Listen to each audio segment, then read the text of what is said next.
my name could bring some money to the city of Tupelo, that'd be awesome. Well, it already has. My whole life, nothing that's happened to me has been picture perfect. I was expelled 4 months before graduation from a Christian school, and that really messed me up. I guess I'm too messed up for them to even try. I didn't feel like I had anything to show for 21 years of life.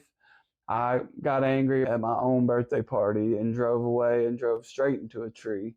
He's like, son, they took part of your skull off and put it in your stomach. And we get so caught up in the grind. We should be making money. We should be working. And I forget that my dang mama lives a mile and a half down the road. We're flawed humans out here flawed. just trying to become better humans. I was like, no, I'm going to be the greatest. Read about me in the paper. My name is in their mouth, so it's now or never later. Did you watch High School Musical? No. They do this warm-up where it's like, ma, ma, ooh, whenever they're about to go on stage. Get your vocals and stuff going. Yeah. I do.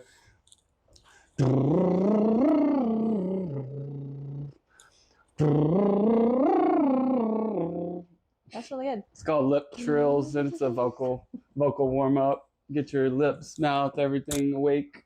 Wow. Well, I would try that, but I haven't had voice lessons yet. Not a lot of people can't do the lip trill. My music teacher can't do it. Really? Yeah, it's just like, I guess some people can't. I don't know. Wow. That's one of my goals now. I want to trill my lips. Yeah, you just gotta let them hang and let them hang. Stuck in my brain. Hello, fellow moaners. Welcome to Make Yourself Moan podcast. I'm your host, Madison Monroe Curtis, and it's time to dive deeper.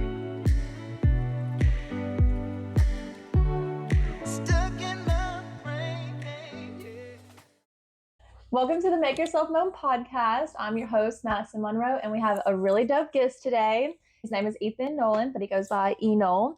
He's quickly becoming Tupelo, Mississippi's favorite human/artist. Okay. He does a lot more than music, and we're about to get to know him so much more from his own mouth. So thanks for coming on the show. No problem. I'm excited to be here. Where'd you come from today?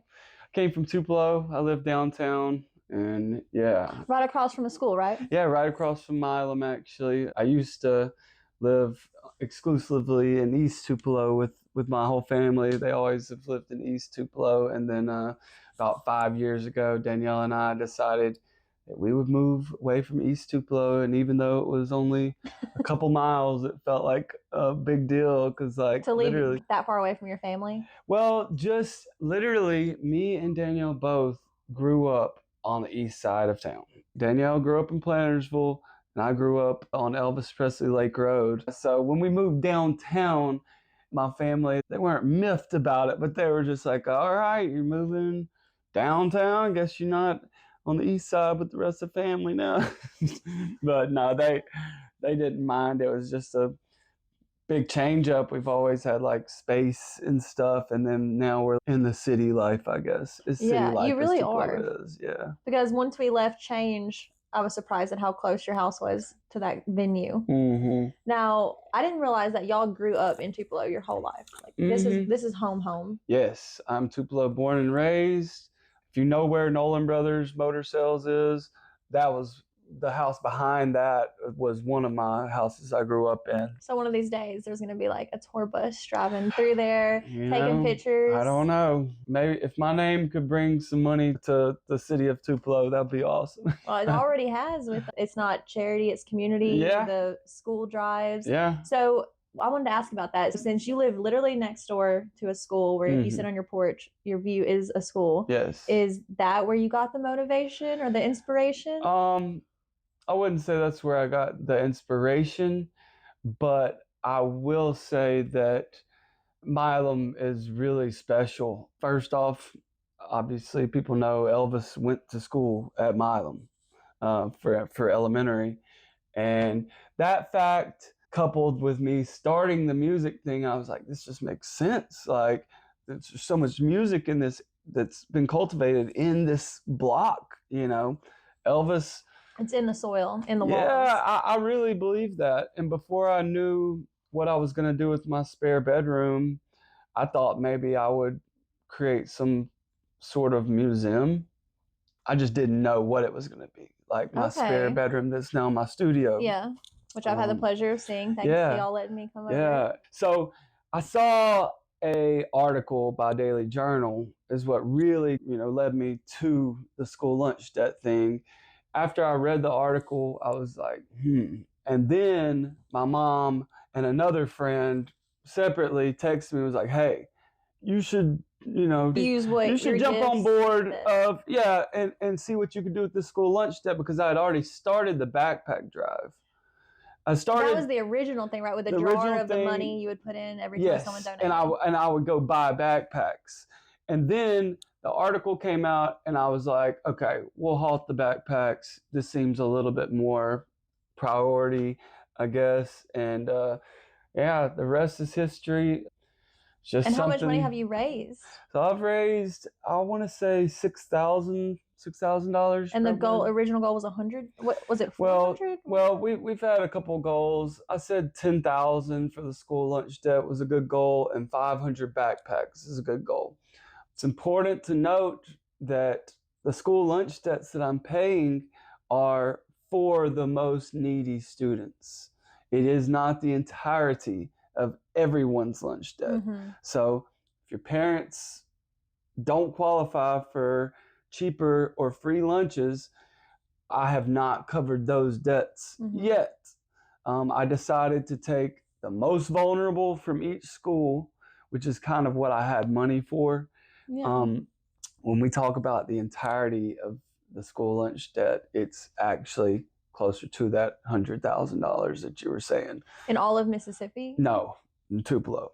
In just Tupelo? Tupelo Public Schools. And no, I was just going to stop at like $100. So, yeah. I remember seeing a number where maybe that was the first amount that you were sharing maybe about. So. It's grown and changed, and I've just been trying to adapt. Like I said, we went from backpacks, then we moved to school lunch debt, and now I'm kind of back on the backpacks this week.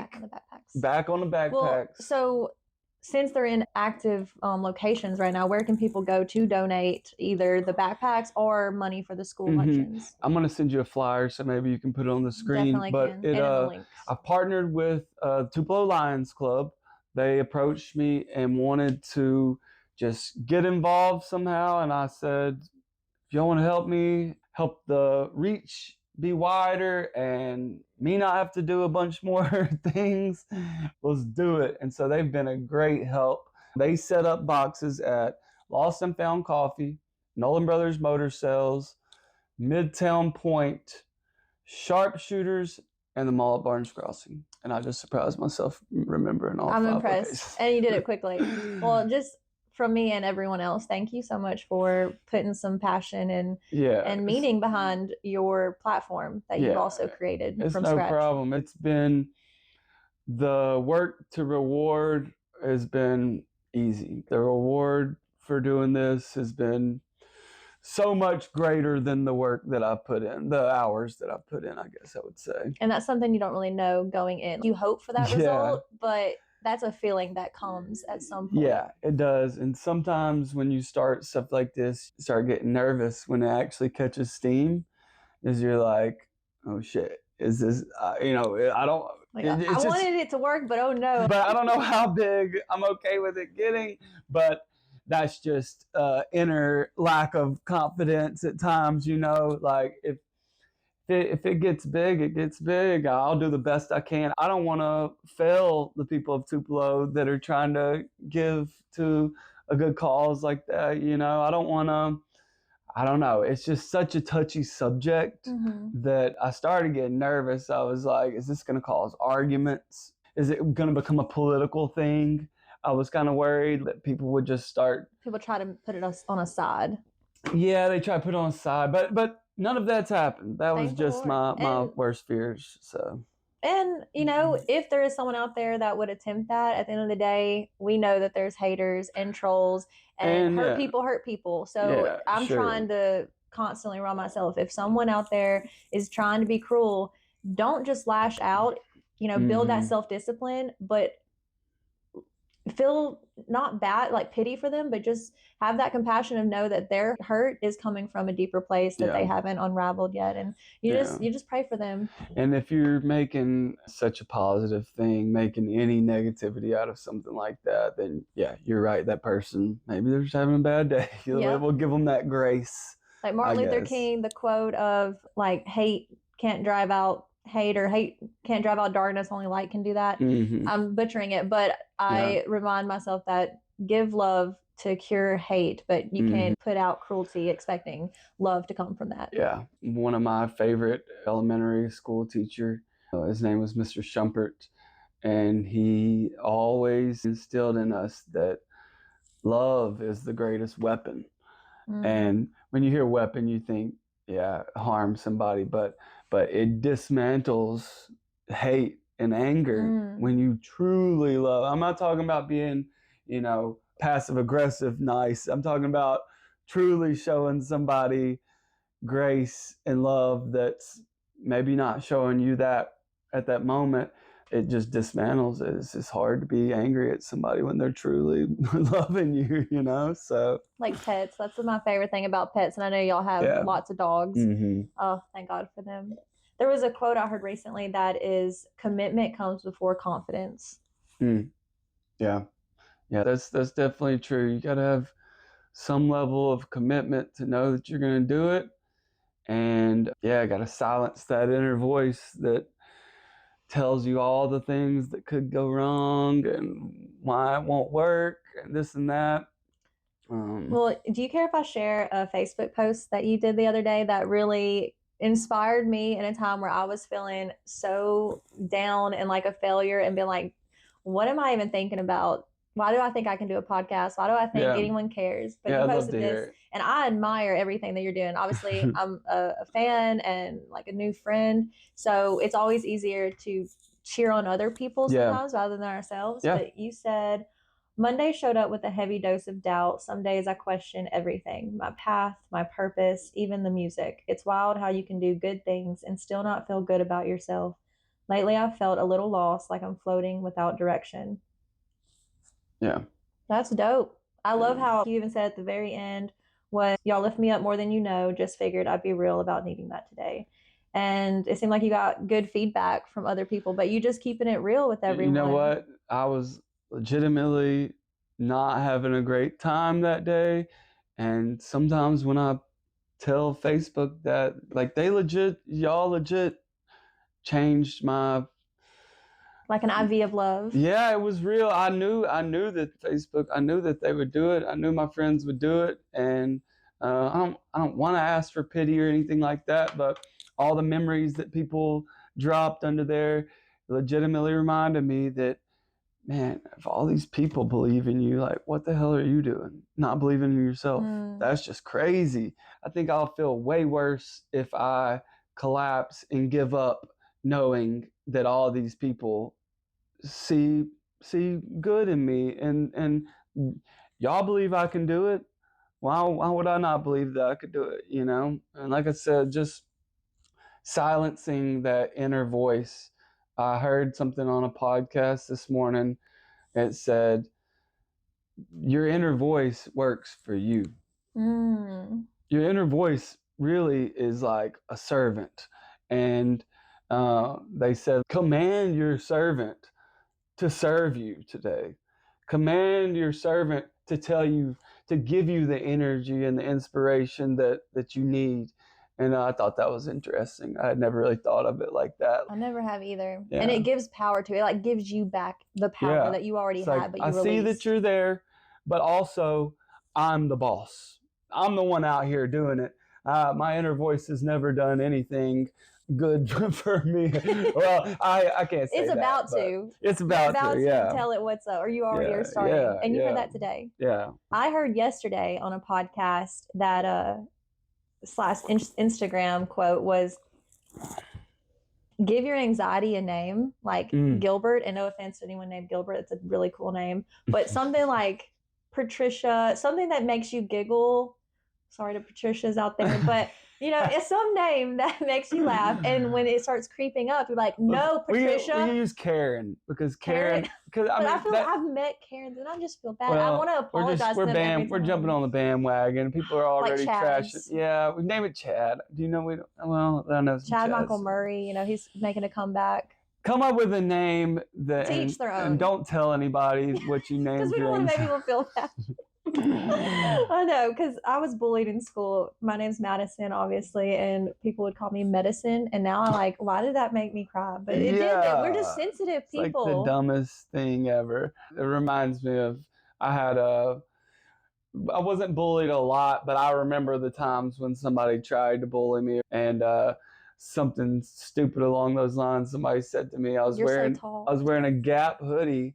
They're like, "What is that? Handy Gap?" And I was like, "Wait, what?" And everybody starts laughing. I'm like, that's not even a good one. Like, but you still, I still remember it. Yeah. You do still remember it. Yeah, I remember that girl's face on the playground, and I'm still upset with her. If you're out there, I'm not handicapped. She'll message like, "I'm now your biggest fan. I'm so sorry." Your new album, Expelled. Mm-hmm. It's been out for 3 months. Since February 27th, I think. Okay. I don't know. Where did you come up with that name? And it's really beautiful how your album covers you laying your head down on a desk, which nostalgia. It's very relevant, as I was expelled 4 months before graduation. So That's not good. I went to if it hadn't happened, we wouldn't be here talking about this today. That's true. Every single thing, my whole life, nothing that's happened to me has been picture perfect. Mm. The way me and Danielle met. You've been married to her for how long? We've been married for 7 years, and we've been together for 14. That's insane. Because obviously you are both young, beautiful people. Oh, thank you. That's a long time. That's a life. Yes. And I was expelled 4 months before graduation from a Christian school, and that just really messed me up because I was thinking, like, I guess I'm too messed up for them to even try to fix with the Christianity. And they're the Christians, right? They're supposed to love me best. I immediately was able to go and get into an online program where I graduated high school with a diploma online. Okay. And this was 2009. It was kind of unheard of to get an online degree at the time. And Texas Tech University High School. It's my alma mater. That's awesome. Whatever works, whatever gets you that piece of paper at the end of the day. I did that, and then I immediately moved straight to Salt Lake City by myself. For whatever reason, I chose Salt Lake City. An older friend had recommended that I go there for the outdoor sports, for the snow sports and stuff like that. And I kind of just ended up going out there and selling weed. But that's just... Was it successful? That's like Utah. Right? Yeah. That's Salt Lake City, Utah. And I paid my bills, but I was pretty, messy. And so a friend of mine wrecked my vehicle, and the cost to fix it, led me to come back home at 19. And then I grabbed my best friend Chris at the time, and we moved to LA. And he's in the band too. He's in the band too. He plays guitar. Known that guy for a long time. He's a great guy. He's a radio tech now and a great musician. So how was y'all's time in California? Was that what made everything fit? No, nothing has ever felt like I really felt like I was at the right place doing the right thing most of my life. And a lot of that's just anxiety. But yeah, it was chaotic out there too, of course. We sold more weed, and Chris ended up getting in a little trouble at one time. It was really scary. We kind of went back and forth from Tupelo to LA for a period. And then we ended up in Northern California later on a farm, actually, working with plants and stuff. Yeah, fitting. Yeah, yeah. And I'm not sure where I was going with all that. But, Expelled. How yeah. if that hadn't happened, we So wouldn't be here talking about it. I felt ostracized and outcasted by Christians. And that's not what happened, to be clear. But I was booted from a Christian school and from all these teachers that said they loved me, and I had, classmates that loved me. I was in the praise band. So it's a fun fact. Me and Chris were doing the music for the Christian school all those years ago. I've been a drummer. As students? Yeah, Okay. yeah. Chris led worship, and I was a drummer, and that's where we first started playing music together, and that was 2007. So me and Chris have been playing music together for a long time. I hear great things from musicians that got their start in churches or choirs, It's all with the too Christian common. touch. Yeah. Just like we believe that the history of the talented people that have come before us is in the ground, like their energy, their wisdom, their talent, that they probably also struggle to see so many times, but we can pull from that at any given time. Yeah. So in a lot of your lyrics, you do bring up God, but I know a lot of people will sing about God, but not actually give any credit to him. Do you give credit to God? Yeah, yes. And it just depends on, the word God. It's like, I'm not religious, I'm spiritual. And to me, the universe, love is God. And so the interconnectivity that we feel, that we know in our gut, that keeps everybody on this planet connected, I believe collectively, that is God. And a lot of Christians don't really like that description. Yeah. But here's the thing. I support Jesus's teachings.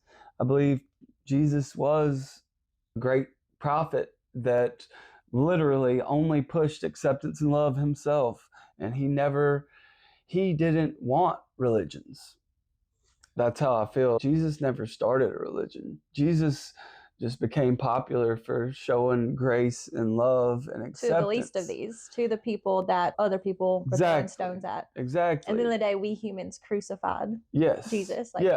One perfect person. We killed him because we didn't like how popular he got accepting people, is kind of how I see it. That's a good way to put it. And so, I try to live a life of gratitude, and I feel like you have to give thanks to something or someone just for your psyche. Because, for instance, people telling me they're proud of me and this and that, I could just soak it all up and say, hell yeah, you've done it. Like, you're so great, blah, blah, blah, blah. But I don't think that that's good for my ego. I think I like to be able to give the thanks to the universe and to God and to love people. And that helps me. That helps me remember that it isn't me, and it gives me a way to accept compliments without feeding my ego. So, confidence versus humility, the dance between the two, because I struggle with that too. I think anyone out here trying to create more good in the world by using yourself, your literal face, your hands, creating things that could be seen as like risque, or when you cuss in a song, like if you just pick out little pieces, a lot of people might turn away from it. But you got to keep going despite knowing that. So how do you, is one more important than the other?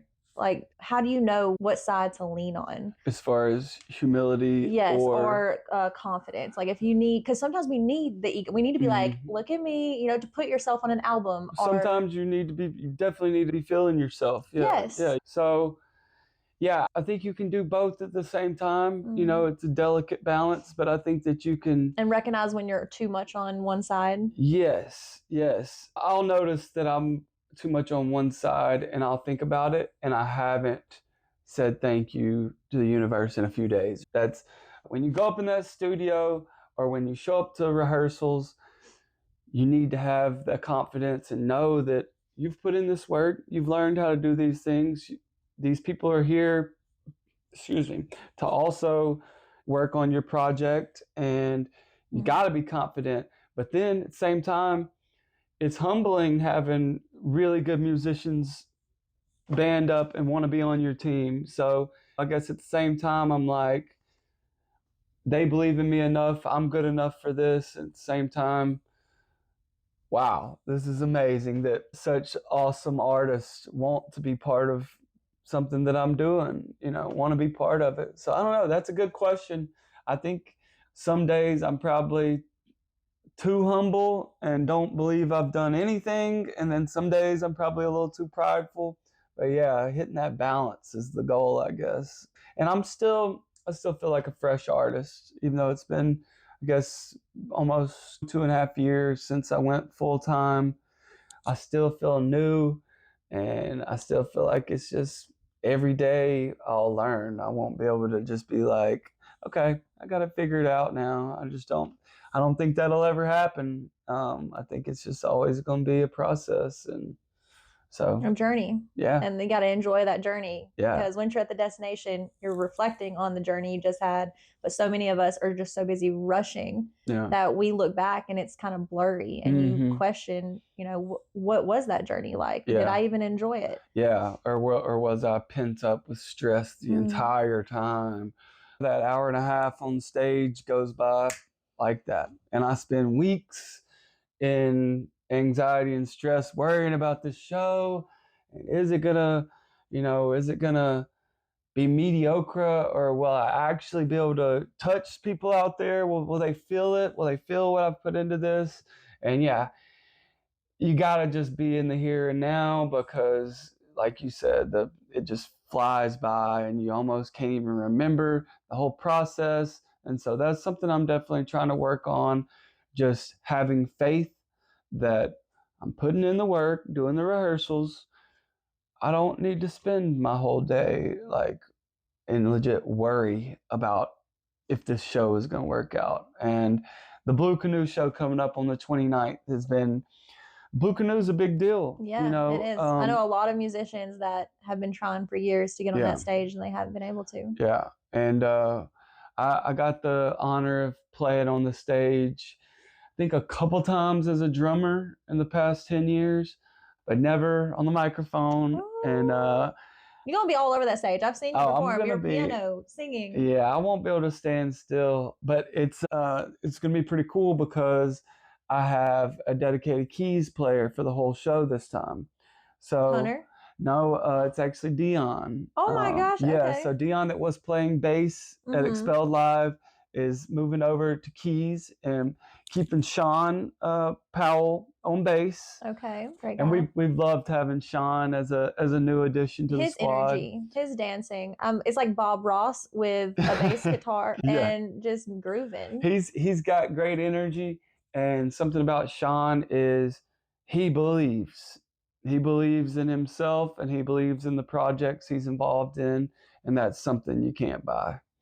It's just legitimately believing in what you're doing. And so I like his energy. I like having him do that. And yeah, so I will be straight up emceeing for the whole night. July 29th, 8 p.m., right? Blue Canoe, 8 p.m. Get there early enough for a good seat because it fills up so fast. Yes. And it'll be the final push for our backpack drive and our school lunch debt drive. That's amazing. So I feel like you'll hit that $10,000 goal. I hope so. Why not? Maybe a wealthy person will come through and drop a $10,000 check. Yeah. Yeah. Why limit? We'll go past 10,000. Yeah, no, it'd be great. And if not, I'm sure we'll collect some money and we'll have a great time doing it. Hoping to just bring the community together. That's one thing that I like about having the drive involved with the music, is that it's more than just trying to get people to listen to my music. We're doing it for a good cause.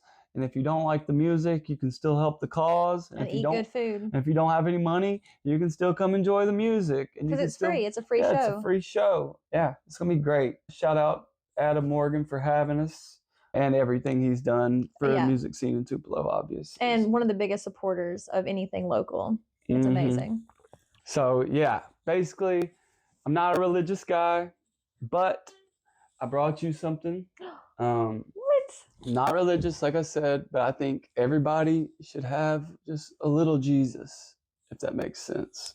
And so I brought you a tiny little Jesus. So, yeah, I love this. I am a big fan of Jesus. Yeah. My first tattoo is God is love. yeah, So kind of like you were saying that, like whether you call it the universe, God, it's yeah, love, and it's what we need most. yeah. So yes, thank you. I'm gonna put him right next to Hunter's dad. Made this and sent it to me in the mail. Oh, Never met nice. him before, but he was like, "I like the pictures you take of my son." Yeah, we gotta give a shout out to Mr. Hunter Myers for sure, because I feel like he's the guy who linked us.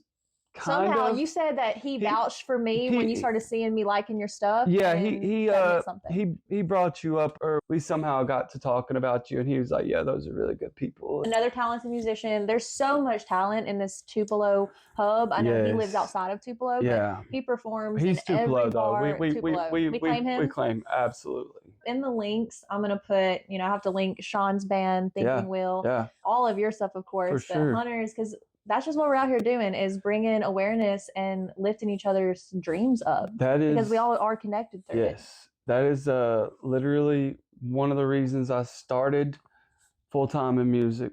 I didn't start off necessarily trying to be a rapper. I wanted to produce. And so I do produce, and I just wanted to stoke the music community a little bit. I had not been involved with the music community as much as I could. And so when I started doing this, I'm like, I'm going to make an effort. And so within that year, I met Hunter Myers, and then several other guys, James Brown, GFBAD, Chemo Coleman, of course. Yes, his voice. I just have linked up with Dion Shaw and Sean Powell. So all these musicians and artists that are around me, we just kind of sort of have linked up in the past 2-3 years. Well, your name ENOL and the artist at large, right? That's what y'all go by. That's what we're being billed as right now, until they decide they want to go by something different. But right now, the artist at large is kind of a moving group. Mhm. Sometimes one musician may not be able to make a show or something, and it's just a community. Someone else fills in. Yes. And so that's just kind of a moving parts group to go under. And yeah, it's actually kind of funny how that name came to be. I was talking to Chris and Micah. I was saying, how do you guys want to be billed? I know we probably don't want to do just an overall band name because we're doing my project. So it'd be like ENOL and these guys or whatever. Guys. And luckily we didn't go with that. But Chris goes, I don't know, man. He's like, I think right now we're just kind of all artists at large. And so I didn't say a word. And then But it clicked, like something in 2 weeks later, Mitch from Yobos asked me what we wanted to be billed as. I was like, ENOL plus the artist at large. So Chris actually named it, and he didn't know he was naming it at the time. But I just ran with it. I was like, if you guys aren't going to give me a name, I'm going to use something you already said. So. Yeah, and I think there's so much power in the first thing that comes to mind. Yeah. And when you're not trying so hard, because that's hard to come up with from a the name source, for a band or right? album. Yeah, straight from the source. Let's see. Also, I didn't know how long you've been doing music. I mean, obviously, like your whole life. Yeah. I know you said that your dad is one of your biggest musical inspirations, and you would play with him, and you would drum, right? Because he was a string master. But when I stalked you on Spotify, there was just so many songs. I think I've heard every one at least 5 times. I have a list of favorites. You want to hear them now? Yeah, sure. Okay, some of my favorites are Can You Feel It? Is that the right name? Can You Feel? You gotta know. I think it's okay, I Can Feel It. I Can Feel It. Okay. That was one of my first few songs that I did. I told you I went through them. You did a deep dive. Huh? Back to the Basics. Yeah. Bro, Don't You Know? Can't Stay. 2-minute convo with your wife. Yeah. Is that her pretty voice? And that's her voice, man. You better watch out. She about to be. You're gonna be one of her artists at large. I'm excited. I'll be a backup singer for Danielle.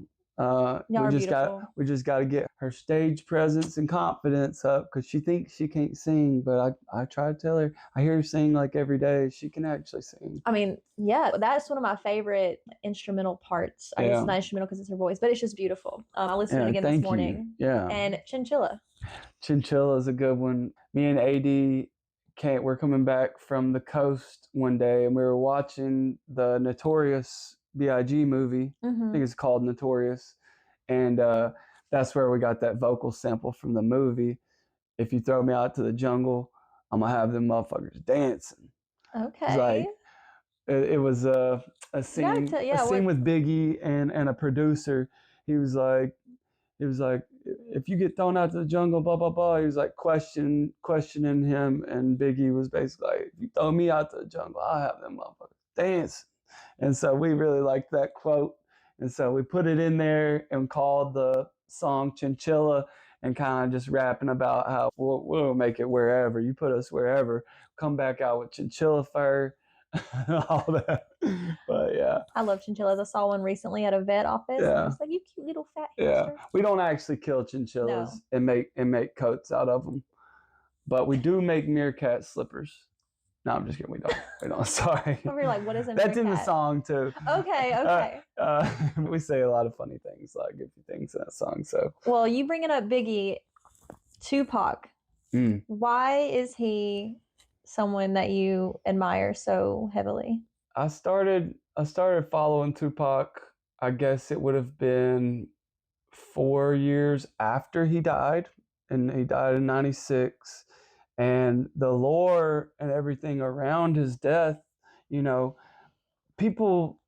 wrote a book report in elementary on why Tupac was still alive. That was the first and only conspiracy I've ever really believed. And I legitimately... Past tense or still? I don't think he's alive, and it's still... He lives. He lives through us and his music. Through your music, too. Through my music. But what is it about him? What was it about him? It was that he was in the streets, but he had this sort of ghetto gospel vibe about him. He was pushing for peace, but he had kind of already been too deep into chaos and things like that. It's kind of the struggle of leaving a life that you grew up in to promote more positive things. I saw that in him, and from a privileged little white kid, I was like, this guy grew up in Compton, like the worst of the worst areas, and still is trying to preach encouragement to people and things like that. And that just really stuck with me. I've always wanted to be a gangster, and but those guys like him, and I'll say like Nipsey Hussle, which they both got shot. So I guess the moral of the story is, go ahead and get out of the thug life. As soon as you decide you want to be out of it, go ahead and get away from it, because your past can follow you. And I've just always been attracted to people that were from that side of the tracks, that were trying to preach something, trying to be about something positive. While being transparent the whole way through. Yeah, just that raw, life of sin, but like, I see what's better. I see a better way mentality, I guess. It's kind of where I'm at. MGK is my Tupac, and that's exactly why I love him. I've seen you post some MGK. I got a lot of respect for MGK. He's been around for a long time now. Yeah, actually, he'll go down as a great. I believe that for sure. Facts. Every time he radiates truth, light, life, and more so now where he's turned over a leaf, where he's currently sober, and he's seeking joy and speaking on being just happy, and been working on that deep healing from all the rough relationships and rough things he's gone through. So just good for him, and anyone out there who can seek to be better and put that work into it, but while still talking about the worst things that you've ever gone through, and pulling strength from those things and not letting them keep holding you down, because they are weights, but you can use weights to work out and get stronger. You can. And Yeah, a lot of respect for guys that make a name for themselves while being addicts and then are able to get sober and still, be bosses in their craft. It's a crazy thing. That's why when you're doing music, it's best to you're going to want to have those few beers before the show to relax, and you're going to want to do whatever to make things feel easier. But I think about myself, what if I do this for the next 20 years? Those 3 beers before the show could easily become like a thing that I have to have. And it could easily turn into 6 beers before the show, or it could turn into an anti anxiety pill before the show. And I think it's just a really bad habit to start off in music with, for sure. And I am a recovering addict myself. And so that's just something that's always on my mind, kind of.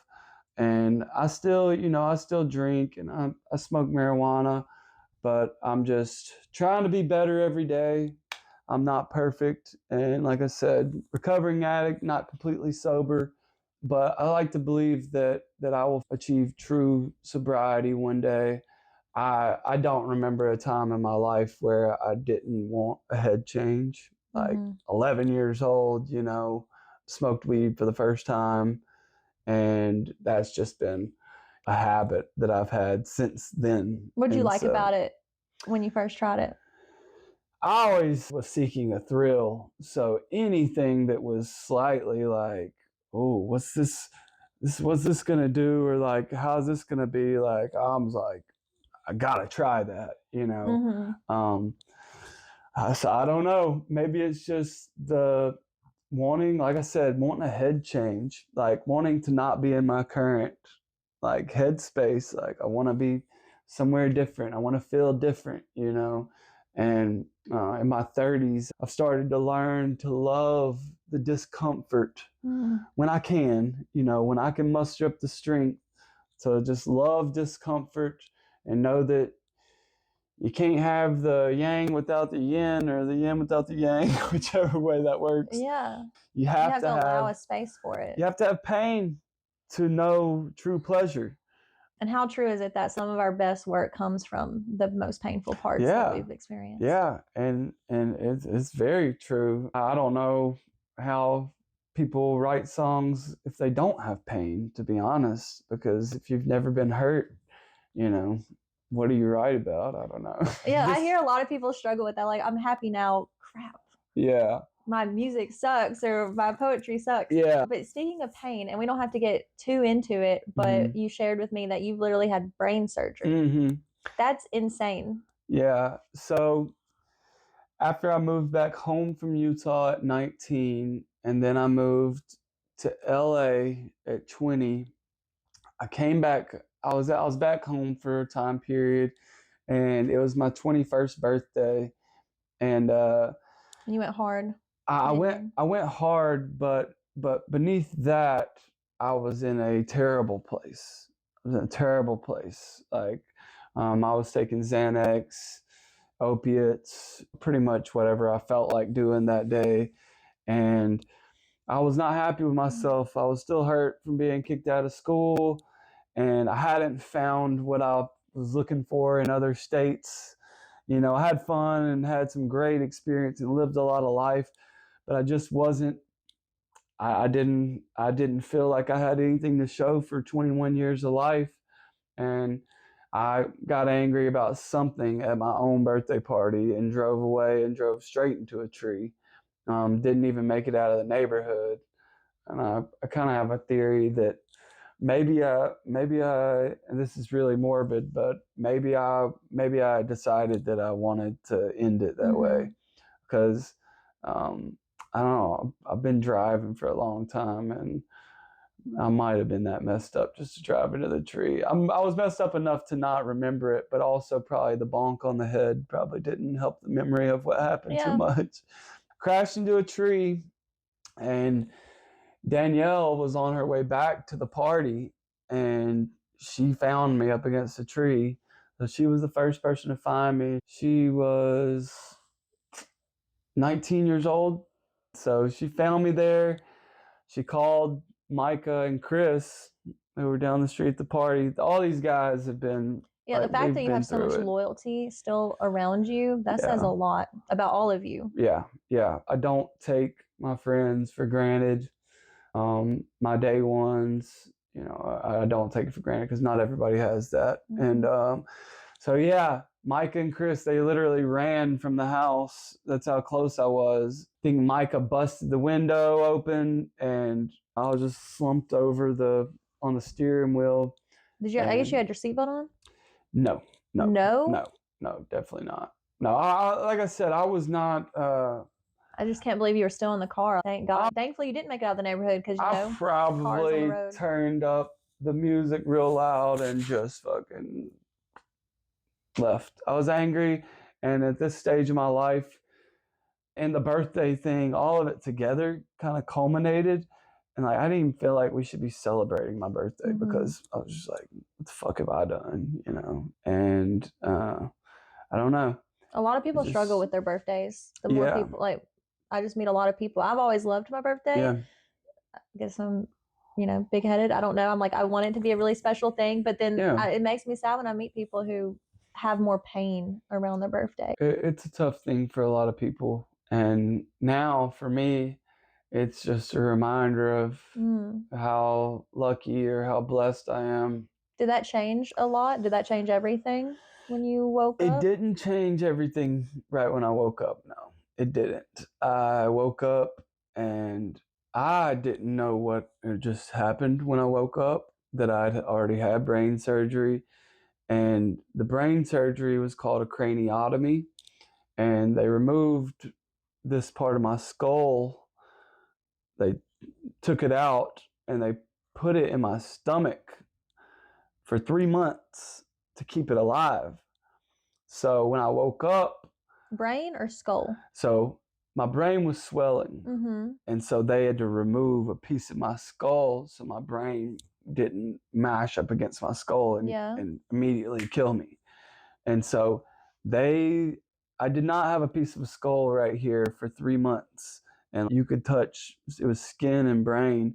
But anyways, it's fascinating. I woke up and I didn't know that any of this had happened. I didn't even remember really my birthday party the day before. I woke up, my dad's standing over me, and I didn't even ask what happened. I was just like, you got to get me home, man. I was like, I've got things to do. And he looked at me, he's like, son, they took your part of your skull off and put it in your stomach. You had brain surgery. And I felt my head and it was like mushy right there. And then I felt my stomach and I had a piece of a skull right there. Was it bulged? It was bulging out. Squishy hard. Squishy hard. They had yin and yang. Yeah. They totally swapped me around. And what did you think? How did you respond? I was just pissed. At yourself? Nope. Just at everything and everyone. And like I said, things didn't just change. I just went through a bad trauma and was not ready to say that I'd been through a bad trauma. I was like, I'm fine. I was like, you get me the fuck out of here. So-and-so owes me money. And he hasn't been, I don't see him in the waiting room. So I was thinking, I was like, this motherfucker thinks I've died. He's going to keep my $3,000. That's all I was worried about. $3,000. Hey, businessman. Yeah, but I think it's not fair for people to assume that when you have a life-changing or scary time that you wake up and then you're like, I'm good now. I'm fixed. I'm ready to get on the straight path. I learned my lesson. Yeah. No. Okay, God, got it. That wasn't It's still me. hard. It took, I think the wreck and the impact really hit me like 4 years ago. So it'd been like 10 years before it truly set in that I was reading letters from people that they were writing me or my family, and it just made me kind of realize that there's a good chance that I would not be able to walk again or eat, be legitimately brain damaged and not be able to talk. they told my family that they were going to have to teach me how to eat again, and that I was going to have to go to Atlanta for very intense rehabilitation to learn how to walk, eat, swallow, and things like that. But you just woke up? I didn't have to do any of that. And I got really pissed when they handed me a cracker and they were like, will you swallow this for us? I was like, I was just like, I feel the gangster within you. Like, yeah, I feel that version. Not a good rehab patient. When I say that, when I'm mean, I'm really, really, really mean and not nice. And I can get, if I'm going down and you're trying to be around me, I'm going to drag us all down. And you could probably tell that because I try to bring everybody up with me when I'm up. And I don't live this way anymore, but like, I would go to dark places. Like, yeah, it's in there. It doesn't just vanish. I was thinking about it the other night. I got angry about something. I was like, they just don't fucking know that. Like, I'll flip this, blah, blah, blah, blah. And I was like, dude, you're doing it right now. Like, in your head, you're wanting to be this bad guy, you know? And like, that was just me. That's immature, because at the end of the day, all it ever did was hurt the people around me. And nothing about that was cool. Nothing about that was gangster, Scar and Danielle for life. You know, nothing about making my mom and dad cry in a waiting room, thinking that, you know, I was going to die. Nothing about that made me a cool gangster guy. And that's why, like, moving in anger, like, that shit has never worked out. It only landed me up against a tree. So, you know, nothing about it's cool. I wanted to be that for so long. I had periods where I thought maybe joining gang life was like gonna be it for me. Yeah, like that would give me a sense of community and brotherhood, and like that would feed my ego side of being this cool hustler guy. And I just don't want to be that anymore. I want to be the guy that my nephew can listen to every song, and yeah, he can hear some bad things that I've done, but I'm not glorifying them. I'm not trying to glorify them, and I hope that's not how it comes off. I do like to talk about the things that I've done sometimes, but that's not the focus. The focus is where I'm at now, and it's like where you're headed. Such a chaotic world and country right now that I ain't got time for all that. I don't have time to be fighting political battles with people, or to even go there when we have people literally damn near starving in Tupelo. It's like, what do I look like in a nice house with a car and my health bitching about politics? And I could bitch about politics. Don't get it twisted. Like, there's some things that I'm passionate about and not happy with, but community, we gotta start. We gotta start with first you gotta start with your family inside your home, and then your city. And that's how I believe that true change, that's the only way I think it could happen, is that you start with your own bubble, right? Like, you don't just travel the world and hit spots and try to change the world that way. You start with Tupelo and then go from there. That's what I'm trying to do.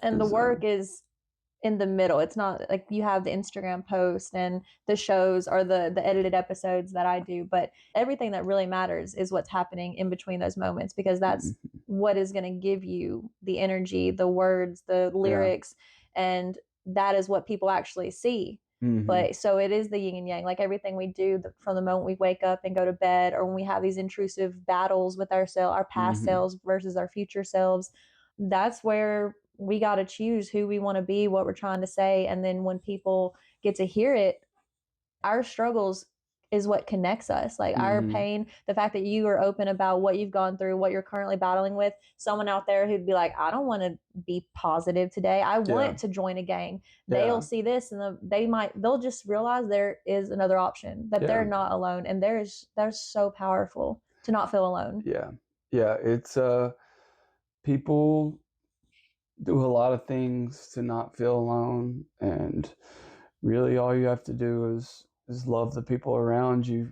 And, I should see my family more. I should be around them more. Is something I'm always trying to work on. Is some days I think you just need to call a few people that you haven't talked to in a while and just say, hey, how are you doing? We get so caught up in the grind and like, we should be doing this. We should be making money. We should be working. And I forget that my dang mama lives a mile and a half down the road. I don't live in California anymore. Like, I can see my mom whenever I want. And life is fleeting and we won't always be here. So like, I don't even like to talk about it, but chances are I could lose a parent at some time. We're supposed to outlive our parents. We're supposed to outlive and our we're parents. blessed to still have them. Yes. We both, I'm sure, know people that don't. And I think about it every day. Like, who am I going to be when I lose my grandparents, when I lose my parents, a sibling, a dog? And I'm terrified of that, but God, you'll have to get me through that, Me and my father don't necessarily see eye to eye with the political climate that's going on.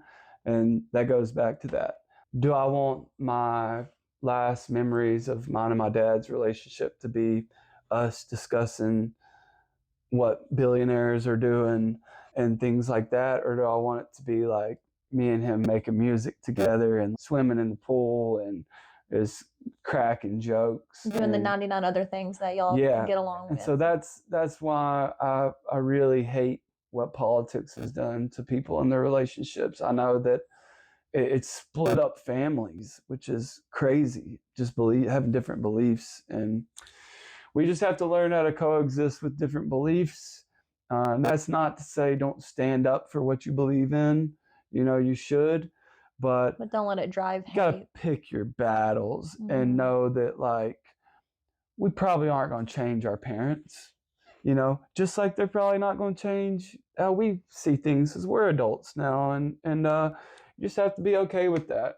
One of the best things you can ever learn is you can't control anything but the way you respond and how you act. Yeah. And then apologize if you feel like you acted poorly. Take responsibility. Yeah. Taking responsibility is it's a hard thing to do, but if after you say something that you should not have, you have the power to come back to that person and say, hey, I'm sorry for the way that I acted, or I'm sorry for letting my anger get the best of me, or whatever. That's key, being able to take responsibility for your actions. And you can say, I still don't see eye to eye. We still aren't on the same page, but I love you. Yeah. And our love can be greater than whatever qualm we're having, Yeah. It's more important. Yeah, it's more important. It's like, go back to Jesus. Do you think Jesus wants us to be arguing about politics, or do you think he wants us to be loving our neighbor? I'm pretty sure I know which one it would be. So yeah. Comment what you think. Yeah. Comment what you think. Comment if you think Jesus wants us arguing on Facebook about politics, or if he wants us loving people and accepting people. And yeah. Who knows what they'll come up with. Supposedly, Abraham Lincoln said, if you look for the bad in people, you'll find it. And so the opposite of that, if you look for the good in people, you'll find it. And so it's been benefiting me more to believe and trust that there are way more people out here trying to do good and become better versions of themselves than the people out there loudly hating and holding pitchforks and signs and telling you who to love and who not to love. And you know what? There are those people out there, and they're loud, but we can be louder with our love. So that reminds me that I drove by the food bank today, and I saw a guy that most people in Tupelo know as Coach Stratton, and he was volunteering at the food bank giving out food, and he was doing that 5 years ago when I worked in the nonprofit sector, and he is just silently serving. You're not going to see him on Facebook making posts, and you're not going to see him on Facebook encouraging people to do good. He just lives that life, and he does not have to go volunteer every week. And I think he's out there every week. I think there's more of those people, like you said, there's more of those people that are silently doing good and silently promoting healthy positivity.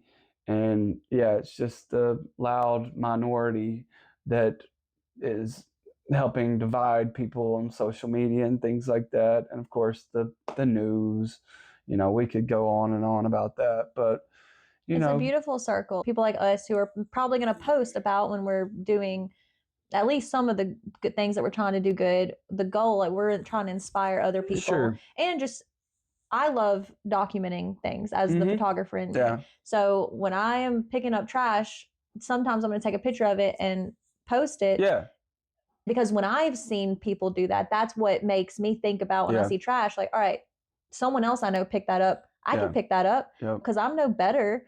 And then some people out there that aren't posting about it, that's also inspiring. Yeah. So you have so many different levels of people doing good, whether you're posting about it or not.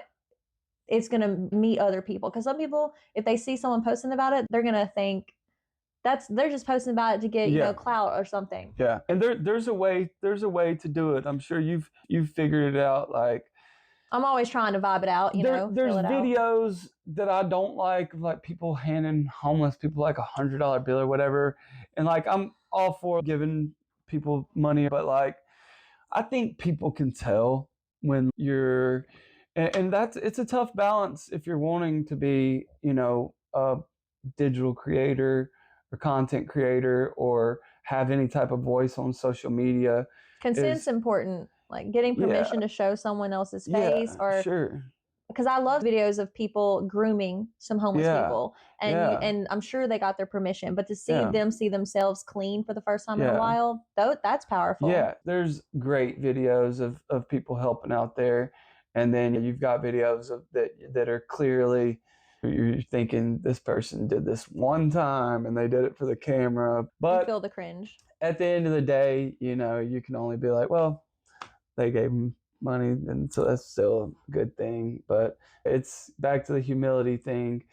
I never want to come across as like this guy that's got it all figured out or that's like all good, because like I said, I can do bad too, and I'm still not perfect, and I still lose my temper sometimes. Yeah, we're just human. We're flawed. We're flawed humans out here just trying to become better humans. Yep.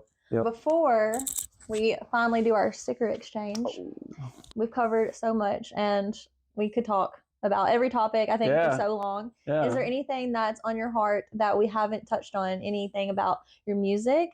I wanted to ask, what is your 3 most meaningful songs to you? Maybe a little bit of why. And if anyone heard one song that you've put out or responsible for, what song would that be? So the one song that I would say that I want people to embody the concept of is probably All I Can Be. I want to be all I can be. Yeah. All I can be. Exactly.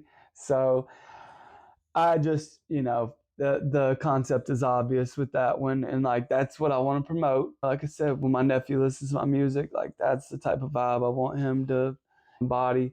But I would say the 2-minute combo song is very sentimental to me because I was having a rough week that week with music, and I kind of just started. I was still in like first 6 or 7 months.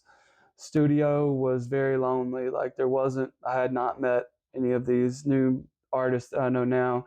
And I was just venting to Danielle, and she was like, well, do you want me to go up there with you and we could just have a studio night? I'll work on a puzzle or something while you do that. And I was like, yeah, that'll be great. And then once we got up there, I heard her on the couch. She started humming that little vocal hum, and I was like, you know what? Get over here. You're on this song now. So that's the only song that I have Danielle's voice on. So that one's very special. I love the backstory to that. Bro, Don't You Know? I wrote that for my big brother Seth and all my other brothers, because sometimes they don't know they're great, and I just want to scream it in their face. That's what I say in the song. So, You're such Y'all a know who family you man. are. Hopefully you know that you're great today. Don't make me write another song about it. Those two songs, because one's about my brother and one has my wife in it. And then besides that one, it would have to be By Myself, the track that's on my first album that actually has Chemo singing the hook on it. Yeah, I'm sure I've heard it, but yeah, it's called By Myself. Myself. And that's what the first album was called, By Okay. Myself. So that song's really special. It's kind of like I Can Do Bad All By Myself, and it may or may not have a similar chord progression to that song. And so actually I it's kind of a nod to that song. And so yeah. Oh, my dad's on that track. I play the drums for it. Chris plays the bass on it.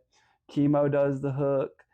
And with all those guys, like, I did not know what I was doing. And I took them to Fame Studios to record it, which is like an iconic studio in Muscle Shoals. Yes, I know what you're talking about. Yeah. And I passed by it. Yeah. Yeah. So we went down there and did that. That was pretty much my first real produced song. And so that one's very important to me. Yeah, I would pick those three. Yeah. Thank you so much for those recommendations. You have so much loyalty, family, depth around you, because all you talk about is family, your wife. It's really beautiful. It's a pleasure to know you. Danielle's my rock, and I give her credit for still being here and being able to do this music, because if I didn't have a partner that really believed that I could do this and tells me that, then I don't know that I would be able to believe it every day. And the consistency that she's, I'm sure, delivered to you is one of the most beautiful things. It is. She loves me without strings. Doesn't matter. I've been in bad places in life. She still loves me. And now we're here. I guess naturally became a therapist just from living with me. You helped her find her calling. I helped her find her calling because she's like, I don't even need to go to school. Yeah, I know. But yeah, she did end up putting in those 7 years of school, and now she's what I believe to be the greatest therapist on earth. I wish there was a part of me that wished, when I found out she was a therapist after meeting her, I was like, I wish I didn't really know y'all like that now, because I need therapy. Yeah. And she seems awesome. But that's the thing. You can either be friends with Danielle or you can be a client. You can't be both because it's conflict of interest. But if you're her friend, then she'd probably still be giving you that good advice. She might, but you got to let her rest after work, though. You got to think about it. Somebody that does therapy all day, when she comes home, I can't just like throw everything on her. And some days I do anyways. And she handles it and she listens to me. But as her family, we have to remember that she's not our therapist. She's our Danielle. I love that. I can hear that conversation. Yeah, it's a tough one because a lot of family members think that she is our family therapist. But no, she'll listen anytime. She works so hard that I try not to throw too much on her too often. So, well, I look forward to hanging out with y'all anytime. Yes. But we're also busy, but we still got to find time. Yes, we outside do. of work. We still got to do the bonfire. We should do something in the fall or something when it starts to get cooler. Maybe it's so freaking hot right now. It's so hot, even at night. I know you have your vocal lessons to get to, to continue feeding this amazing dream of yours. But I wanted to ask, one of your lyrics in a song was "Read about me in the papers," and you recently were just put on the front page of the biggest paper in North Mississippi, the Daily Journal, which I can't wait to get the copy that you brought for me. Please sign it while you answer this question. Have you ever been in the paper before? You wrote those lyrics, and was that a premonition or a manifestation? I have been in the paper before just for Nolan Brothers stuff, like advertising stuff when I was younger. Yeah. My dad had me in advertisements. But no, it was just kind of a rhyme at the time. And I was, I was feeling myself at that moment. I was like, no, I'm going to be the greatest. Read about me in the paper. My name is in their mouth, so it's now or never later. now I know that I might have manifested it a little bit Yeah. because, you know, I did get, Hold that proudly. I did. Look at that. You can read about me in the paper now. So That is yeah. sick. Yeah, it's funny you bring that up because every time I do that line now, I think about it. I'm like, damn, I did get in the paper, and I'm doing this song and performing it around the same time that I'm in the paper. So I don't know. I think it's cool. It's just. Do you think you're writing lyrics or hearing other lyrics a little, you know, like what is that one going to happen next? Or what I'm going to write this in here. I don't know. I try not to have too many expectations. Mm-hmm. I don't want to be famous. Like I don't like. It's not like part of it necessarily because I just want my music to be appreciated and maybe make an impact. So where should I sign it at? Dude. What do you think? Maybe here. Okay. Somewhere where if we frame just that. Yeah, where you can see it. It might be too dark down there. Maybe in the sky. Put your name in the sky. Yeah, that's perfect. Now my signature's kind of crazy. Thank you so much for taking the time to come. My first podcast guest for this podcast that I invited stood me up. No. Yeah, it's like, let me know 5 hours after they're supposed to be here. Should we name and shame them right now? No. But, you know, I thought about it. But they did ask me if they could reschedule. Okay. When they messaged me 5 hours later that they weren't coming. I was like, you think they just got nervous or? They said they felt ill. They were on their way, felt ill, and then turned around and then took a nap and then texted me back and said, not coming. So, you know, well, it happens. But just anyone, you know, if you have plans, it's better to always let them know before the nap that you're not able to make it. Yeah. So thank you. So I'm always like, there's a little traumatized part of like, they probably won't show up. But they could. Yeah. So act as though, prepare as though they will. But if they don't, you know, you got to keep going. Yeah. Yeah. You can't wait on people for forever. That's a life lesson. Okay. Next song. Should we do our sticker exchange? Sticker exchange time? Oh, you got different kinds of stickers. Well, that's because I'm indecisive. So we got. And my brother I hired my brother to make these, and then I found a discount code for these other ones. These are so cool. Oh yeah, these are awesome too. Heck yeah. Thank you. I'm going to put this on my Tumblr. Yeah, these are going on my laptop. That's where I got all my sticker collection. So. Dude, I'm loving the theme. The bus is so dope. I appreciate it. Yeah, it's been fun. The school bus has been fun, and I think we haven't seen the final form of the school bus. Definitely not. You know, I think there's a lot to come with it. I just don't know what it is yet. And it's kind of like my studio before I turn it into a studio. I didn't know what it was going to be. I just know it's special. And so that's kind of how I feel about the bus. I don't know what I'm going to be doing with the bus right now. It sits out beside my house until somebody from the city comes by and gets on to me. So no, the city's been nice. They haven't gotten on to me in a while. Well, I mean, you could be coming like the next weatherman sensation vibe of like Tupelo's gonna defend you. Yeah. Like, if the city tries to say something Tupelo about did defend me. They really like. Oh, people, when you were stuck in the yard, yeah, and had to move your bus, and then everyone was like, "Park it here, park it there." Yeah, and saw that. One of my neighbors that I wasn't, didn't really know too well at the time, hit me up on Facebook. He's like, "I'm right down the road, dude. I'll pull you out right now." And I was like, "Come on over, dude," because that's pretty awesome. It's like my small nothing trouble with the city stoked a little bit of community vibe. So it does. And I love that. And we met through posting on Facebook. Yeah, basically. And so we got to keep posting. And there's so many weeks that go by and I'm like, I haven't made a single post. Yeah. Yep. It'd be like that. If you're a content creator, just keep posting and be authentic as you can. And people they're gonna see that eventually. Believe in yourself. I noticed that you believed in yourself and that you're really going for it with the podcast. And that feels like just what I'm trying to do too with my stuff. And so it's always good to meet somebody that's doing it too. If we see each other having like weeks of stagnance, be like, yo, keep going. I'll be like, where's that post at? I'll be like, I ain't seen no posts lately. Where are you at, Madison? I need it. Shoot. I need it some days too. Thank you so much. Yes. Thank you. Thank you for having me. Of course. You ready to do a little photo with me? Yeah. Holding our cool stuff. Let's do it.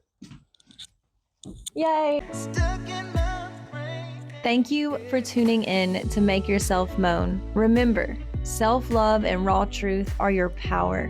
So keep diving deeper and turning up the volume on truth and healing. Until next time, I'm Madison Monroe Curtis, sending you love and loud moans of confidence. If you feel led to, please follow me, like, subscribe on all those socials. I'd love it if you send or email me any and all topics on your heart and brain, and let's unravel those together. Until next time, just keep moaning.